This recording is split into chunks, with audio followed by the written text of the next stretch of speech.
I'm human. I'm not perfect. And I got gut checked today. God checks me today. I hit a wall. And it's not out of weakness, right? It's not out of laziness, because I'm the complete opposite. I'm disciplined. I'm waking up early. I'm hitting the workouts. I'm building the business. I'm growing in my faith. It's because I'm building something that takes a lot. And I got gut checked today. And it's not that I need to roll over and play docile. No, it's the complete opposite. I need to wake up into what more do I need to do? Where are my weak points? What am I missing? Where am I lacking structure?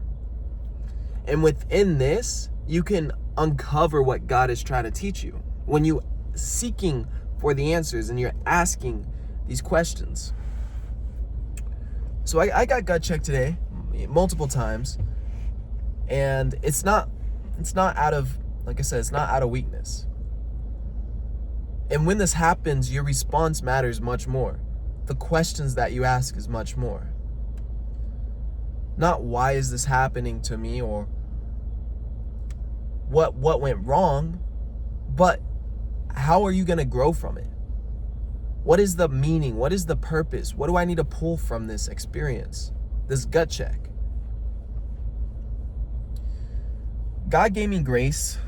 God gave me grace today when I did get gut checked, and I handled it with compassion. I handled it with, okay, this is what I got. What do I need to do? How do I need to honor the grace that God gave me today? Because I didn't fall off. I didn't spiral. I didn't hide it. I was able to use my gut check for my content. I was able to use my gut check for my growth. That is called grace. When your whole life doesn't get destroyed, or you don't go down a spiral or something like this, that is called grace. When you get saved from something, that is called grace. When you beat an addiction, that is called grace. When you overcome death, or you get a near-death experience, that is called grace. God gave you grace. How do you deal with that? Do you just throw it away? Or do you recognize it and you honor it through your discipline? Do you honor it through how you move afterwards? That is the most important part. You don't spiral, you don't hide it, you don't neglect it. You look in the mirror and you ask yourself the hard questions, and you get moving. You get moving. That is how you honor it. You become a man of God through discipline and strength and honor. The only way you become strong is through those gut checks, is through the trials, is through the tribulations. God doesn't cause these things to happen necessarily to us. If you're seeking for that answer, that is what you're going to get. That's not the right lens, in my opinion, to view these problems that you have in your life. Just because that girl rejected you doesn't mean God made that girl rejected you. Just because you didn't get the job doesn't mean God closed the door, to that job. People have free will. They have different personalities, they have different vibes. And just because you have gotten grace through something, or you have gotten rejected, or you have gotten acceptance, whatever it is in your life, doesn't mean God was the direct cause of that. But it is the faith that you have through the experience that God could work through. Again, people have free will. God gave us free will. We can do whatever we want. But it is your choice to choose that God has a higher purpose for you. That's why they say rejection is redirection. So you could choose to look at it through that lens of, this is serving my purpose. God has a bigger plan in mind. And if this door closed, God doesn't necessarily have control over that door, but I know the pain, I know the lesson, I know the whatever it is working in my highest favor. That's how you walk by faith. That is how you walk with God. That is how you trust him. It's not that he micromanages everything. It's not that he gives you grace or he gives you rejection or any of that. It's that you have faith in him, that through his plan, everything is going to work out in the bigger picture. So you can move faithfully, you can move confidently, you can move through these things in life more easier. You can move through the trials, the tribulations, the gut checks, all of that easier. And this is what I'm learning. This is what I'm learning, to discern the difference between this is happening to me and this is happening for me, and how to apply that in my life, how to apply that in these certain gut checks or trials or tribulations I go through on a daily. I'm looking back on my life this year, and I've had a lot. I've had a lot happen to me. I've had a lot go wrong. I've had some things go right, but a lot went wrong. A lot more wrong than right, I'll tell you that much.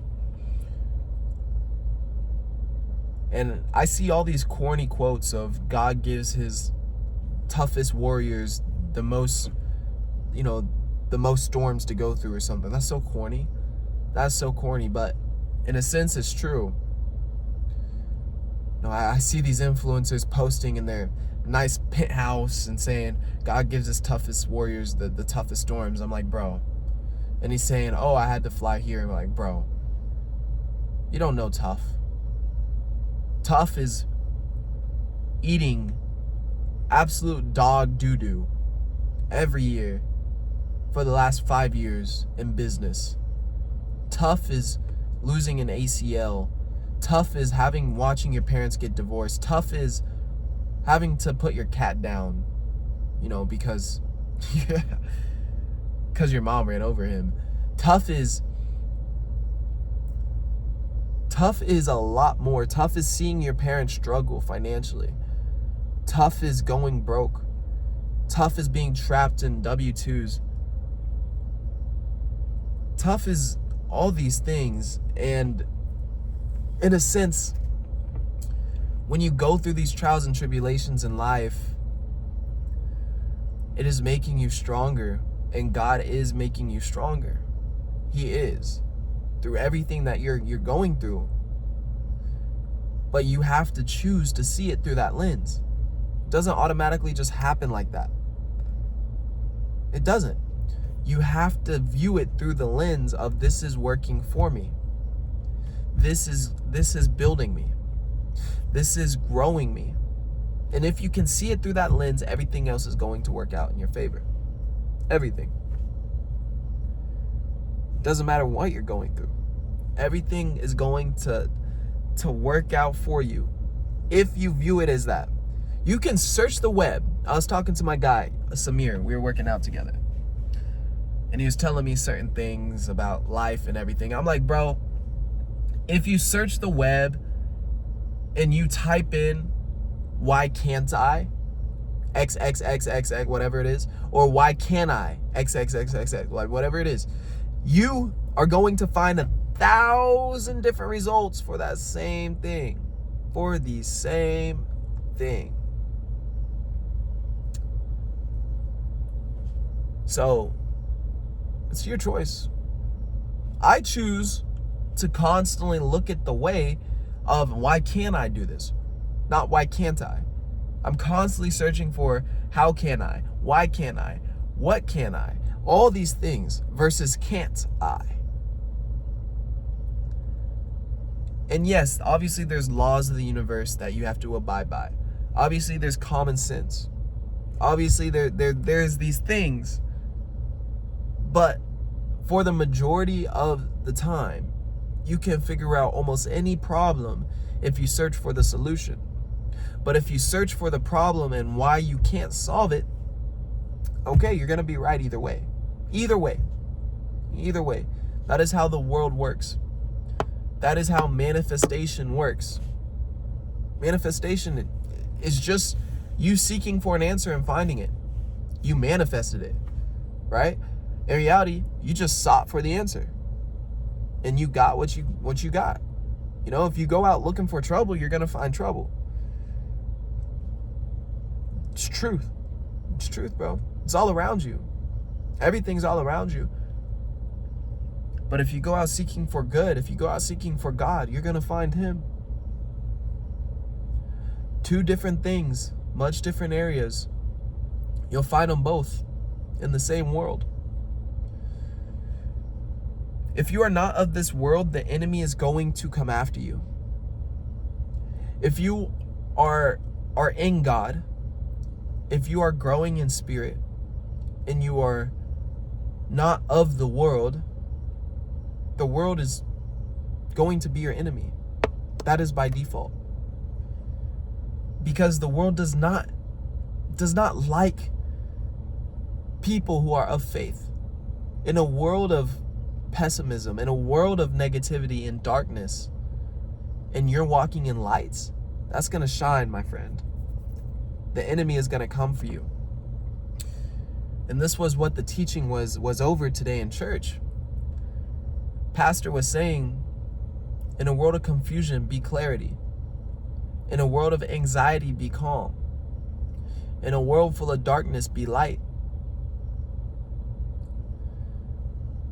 He said the spiritually lost people, they're dark.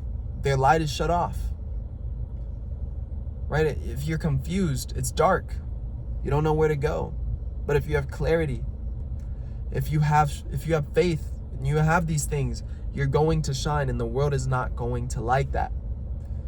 And this is what I want to make my brand around. I want to be building men into warriors for good, into warriors of God, because that is how you make the world 10 times better, and you create such a ripple effect. And this is how you solve, black people, bro, like my people, I'm half white, half black. I got both. I see black people, 50% of black dads don't stick around the home, right? Most families are fatherless in the black community. How do you solve that? You build men of God. White people, same thing. In all races, 25% of all households don't have a father figure. How do you solve that? Through becoming men of God. The enemy would hate for all men to come to God and obey and abide by his word. Would hate that.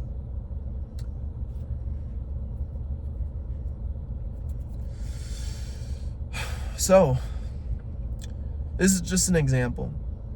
There's so many examples I can give. 75% of America is fat. I'm a fitness coach, and so when I see that, it disgusts me. It disgusts me, and it recognizes like how much impact I have and work I can do by just bringing people to God. Because if you were, I'm not saying there's not fat people in church, because there is, but I believe if you are God's warrior, you must be strong in order to fight physically, right? Because there's going to be a time where an enemy comes your way, and you have to be able to defend your family to the fullest capability. So if you want to be the best man that God can use, right, for physically protecting people and providing for them, you must be physically fit. All right? That increases your discipline and allows you to follow God more. 75% of men are fat in America. 50% of men are living paycheck to paycheck. That is unfortunate. That is unfortunate, bro, because again, I believe if we're called to be protectors and providers, how do we provide for our families if we're living paycheck to paycheck? That goes along with discipline. Fitness, discipline, all of it. Your money, how you run your household. And then if you want to look at the opposite side, 25% of all men don't go to church on Sunday. No, 25% of men go to church on Sunday in America. Only 25%. If we could shift those, statistics to 75% of men go to church every Sunday, 25% of men are obese, and then even less for the finances, the whole entire America is going to change for the better. I don't like politics. I don't want to get into that. That is just something that I know is true. And it's not only America, but the entire world needs to. The entire world needs to come to God. The entire world. Because that's how you would make it better. Will it ever get to that? I don't know. There is no light without dark, so I'm doubtful. But right now, the world is, I don't know if it's just me, but it feels very dark sometimes. I know it is very, very dark. And as men, we are the ones with the capabilities to stand up to it. Women can't do that. Children can't do that. The men lead the household. The men stand up and fight. And that is why the war is on masculinity right now. That is why they make you think that to be masculine is toxic. I see it all the time, toxic masculinity. Girl boss, Miss Independent, all these things.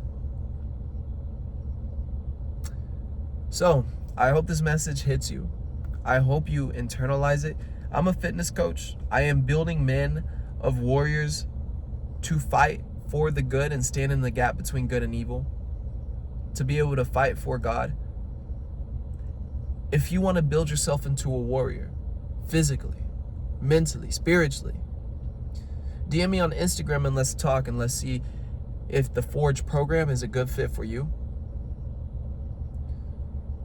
I'm on the path too. I walk the path too. I walk harder with more intensity every day. Every day. It doesn't stop. It doesn't stop. And until God takes my last breath, I'm going to continue. I'd be 50, 60 years old with the family. And bro, I'm still going to be pushing. I'm still going to be pushing this message. I'm still going to be trying to change the world. And I'm still going to leave this footprint because men need this message. We live in a time nowadays where we can do so much. We have so much power in our fingertips. We have so much capability, so much potential. And every man, with that great power comes great responsibility. Corny quote, but it's true. You can use it to cause chaos, or you can use it to cause clarity. You can use it to destroy, or you can use it to build. I'm using it to build. I want to lead by example. I want to change men's life. I want to change this world for the better. I want to put God first. I want to give my life to him. My life was already taken away. I was supposed to die on November 28th at 3:25 p.m. on the side of the highway in 2020. I was supposed to die. I walked away in that car crash from left lane to right lane, hydroplane in front of an 18-wheeler, taking out another car and totaling mine. And I walked out without a scratch. That was one of the most clearest days of my end. Now my life belongs to God. He spared me. Now I put him first. I choose to look at life through that lens. Maybe it was luck. Maybe it was perfect timing. But I choose to believe and have faith that God has a bigger plan, and he wasn't finished with me.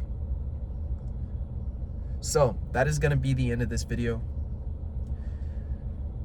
I appreciate you for tuning in. If you found value from it, share with a friend. Share with a friend.